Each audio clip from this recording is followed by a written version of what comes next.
I'm just in awe of the diversity of people who are here, the distance some people have traveled to get here, and I will take about 3 minutes of your time. And if not, you know, who asked about those whistles? They will blow them on me, so I want to know, be there, ready to blow the whistle. Notice I don't have a whistle. There's a reason for that. So when we held our first Transparency Camp in 2009, how many people were here in 2009? I know a few of you were. That's good. But it's even better that there are more of you who were not here in 2009. We were really, in 2009, very, very starry-eyed about the possibilities. We had a new administration who said they were going to raise the bar on how far they would go, how fast they would take the notion of government transparency, or as my colleagues at Tech President and Personal Democracy Forum like to call it, the government.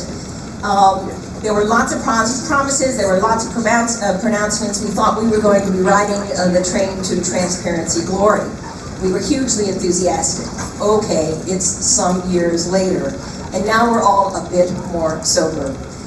The White House follow-through has been modest, but I don't want to just blame them. Honestly, I think we have all found this to be harder than we thought. Someone introduced themselves by saying, you know, it's really difficult, or it's really complicated, and I think that's right. I think we all know now more how complicated it is than we did when we were a little bit more starry-eyed. So we have things like the White House visitor logs here in Washington, but they're hugely flawed. We've known that from the beginning. We have an open government directive, an open government mandate, which was great, except that it's not enforced, so that's not so great. We have an administration that is all for reforming campaign finance, including disclosure, except then they set up political committees in which they decided they're not going to disclose because it's not actually required. And the most recent issue that's come up has been the significant cuts that we face in the U.S. in terms of the e-government budget. And with many of you, you joined us Save the Data campaign. We did get some of that money restored, but that, frankly, was only the beginning of that fight, and we will be back to you for more help. So to quote Dickens, and I actually looked up the entire quote yesterday. Everyone knows it is the best of times, it is the worst of times. It goes on to say, it is the age of wisdom, it is the age of foolishness. It was the season of light, and it was the season of darkness. But why I am actually encouraged, even in this season where we're not sure whether we're in light or darkness, is because I think we have the unbelievable creativity, the technological know-how, and the talent to do transparency to government itself.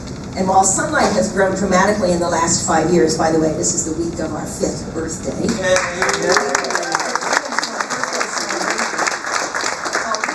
grown and matured and learned a lot and learned how difficult it is. So has this community. That's why I'm happy that there are not that many of you here today who were at our very first Transparency Camp. So the community is growing more rapidly than sunlight, and that's fabulous. So 5 years ago, there really was no open government movement.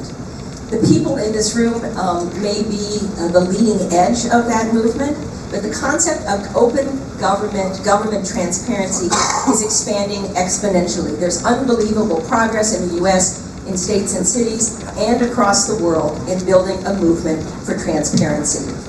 You are representative of this diversity, at least part of this diversity, certainly geographically. We have people here from Utah to Croatia. In fact, I want to recognize, just stand up really quickly wherever you are, the 20 or so visitors we have from abroad. Many thanks to we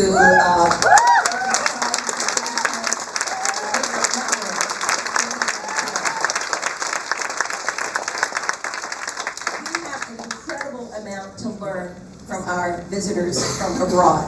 And I know many of them will be doing sessions this afternoon, and I hope that people will attend those sessions.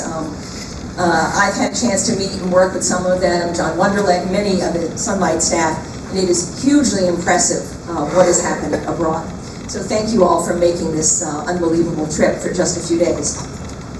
So now is the time to stop and take stock of what our work is, what we're doing towards transparency of government itself, and whether it's here in the US or in India, Hungary, Brazil, Slovakia, or Jamaica.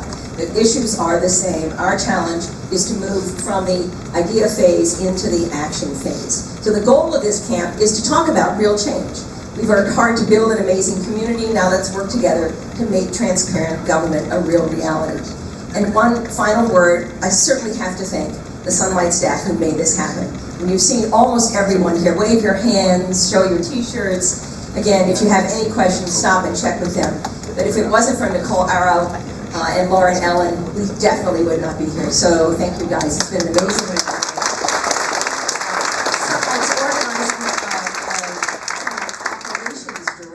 Scott Wells and his operations assistant, Megan McKellar, unbelievable amounts of time. So thank you guys. And let us help you in any way we can to make these 2 days the best we can for you.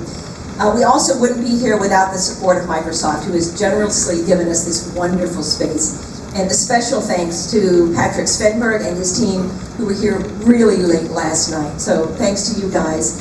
And to our other sponsors, O'Reilly Media and Google. Their support helped fund numerous scholarships that many of you are enjoying and were enabled many of you to get here who normally would not have been able to afford it. So now it's your turn to take it away. Thanks.